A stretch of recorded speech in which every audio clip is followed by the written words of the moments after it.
Hola, ¿qué tal? Hoy vamos a meternos de lleno en un tema fascinante y, la verdad, súper importante: la gestión de energía en los hospitales. Piénsenlo, son lugares que nunca paran, pero ¿a qué costo energético? Bueno, en este análisis vamos a ver qué dice la ciencia sobre cómo hacer que estos gigantes de la salud sean también gigantes de la eficiencia. Y todo esto arranca con una pregunta, que es casi una ironía, ¿no? La misión de la medicina es curar, proteger la vida. Pero, ¿y si en el proceso de curar estamos de alguna manera enfermando al planeta? Es una paradoja tremenda. Y es justo esa pregunta la que está moviendo a muchísimos investigadores a buscar respuestas. Ok, para que veamos la dimensión de esto, aquí va un número que impacta: 4.4%. Ese es el porcentaje de las emisiones globales de gases de efecto invernadero que viene del sector salud. Así es. Y para ponerlo en perspectiva, que es lo interesante, si todo el sistema de salud del mundo fuera un país, sería el quinto país más contaminante del planeta. El quinto. O sea, más que toda la industria de la aviación o del transporte marítimo. Es una locura. Entonces, ¿por qué es tan urgente hacer algo? Bueno, la razón es doble. Por un lado está el dinero, claro. La factura de la luz en un hospital es gigantesca. De hecho, es uno de los gastos más grandes después de los salarios.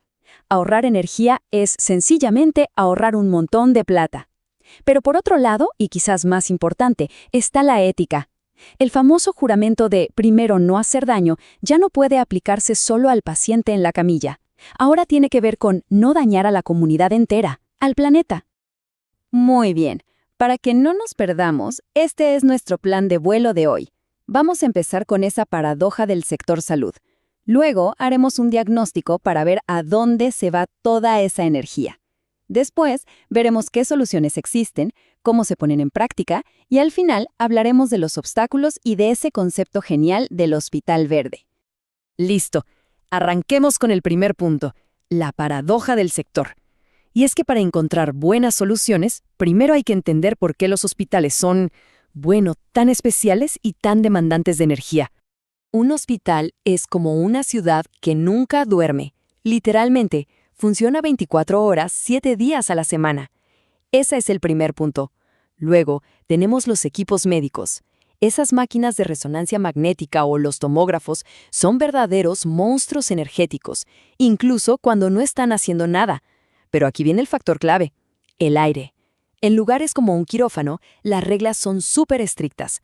El aire se tiene que renovar muchísimas veces por hora por seguridad, y eso hace que los sistemas de ventilación trabajen a toda máquina, todo el tiempo.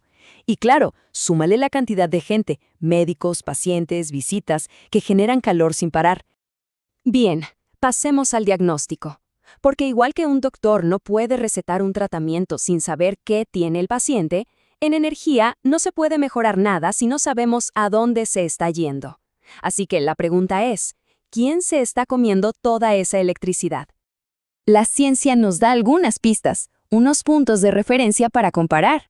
Por ejemplo, un hospital promedio consume unos 0.27 megawatts-hora por cada metro cuadrado al año. Pero el dato que de verdad te deja pensando es el consumo por cama: 58 megawatts-hora al año.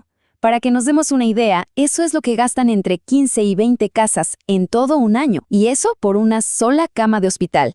Es una barbaridad. Y bueno, ¿quién es el culpable principal? Este gráfico lo deja clarísimo.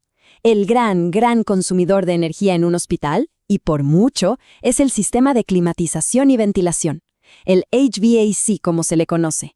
Se lleva hasta el 60% de toda la factura, más de la mitad. Muy por detrás vienen la iluminación, los equipos médicos, el agua caliente. Así que el mensaje es claro: si queremos hacer una diferencia de verdad, tenemos que apuntar directamente al sistema de climatización.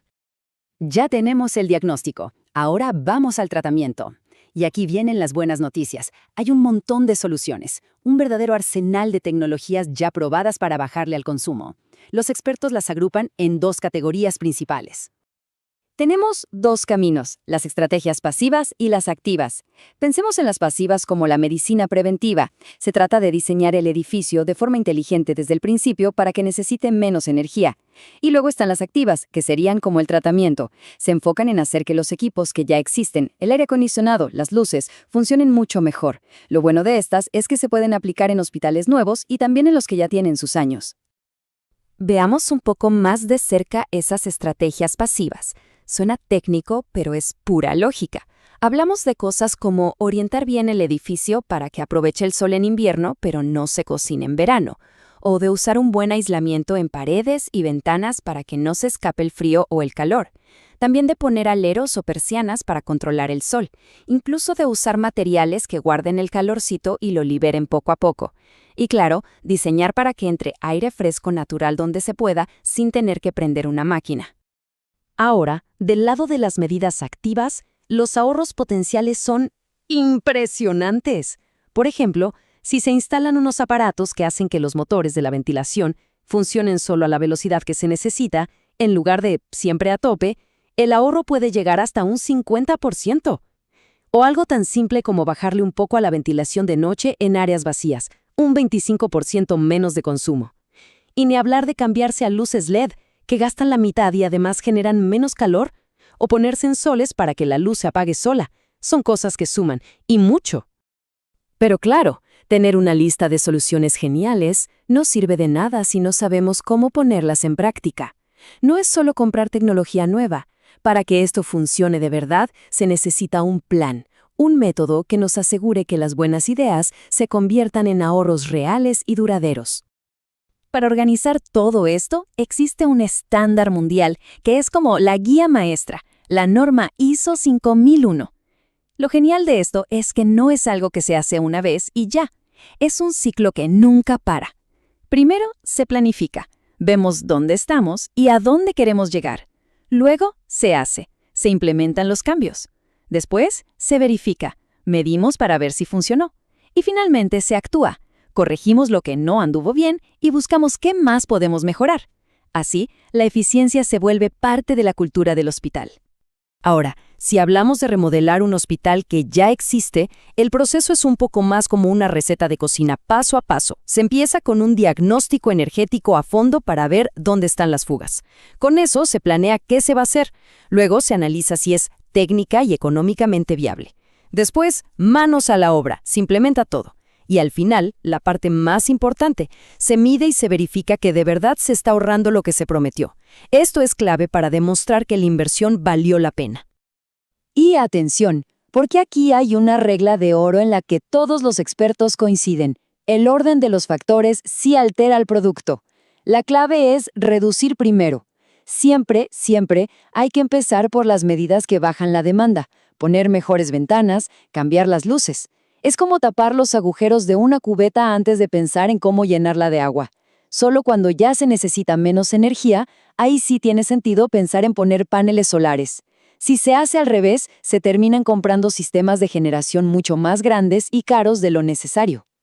Llegamos al final y la gran pregunta es, si las soluciones existen y los beneficios son tan claros, ¿por qué no todos los hospitales lo están haciendo? Bueno, vamos a hablar de las barreras y de hacia dónde va el futuro con la idea del hospital verde. Este concepto del hospital verde es la visión a futuro. Y no se trata solo de gastar menos luz, ¿eh? Es una idea mucho más grande, más completa.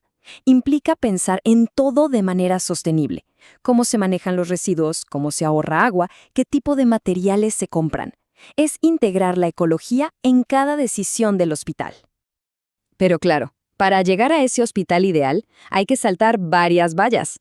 La primera y la más obvia es el dinero. Estas mejoras cuestan, y los hospitales no siempre tienen presupuesto para una inversión inicial fuerte. Luego está el miedo al riesgo, que es totalmente lógico. Nadie quiere hacer un cambio que por accidente ponga en peligro a un paciente o interrumpa una cirugía. La seguridad es lo primero, siempre.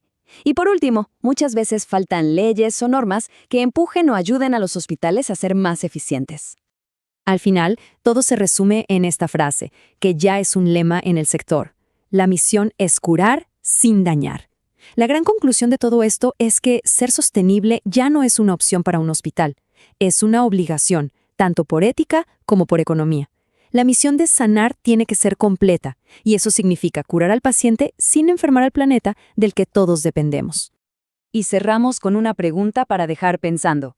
Ya vimos que la tecnología existe y que el camino está más o menos trazado. La pregunta ya no es si se puede, sino por dónde empezar. ¿Cuál es ese primer paso, por chiquito que sea, que cada hospital puede dar para subirse a este tren y formar parte de la solución? Porque ese, empezar, es el verdadero reto.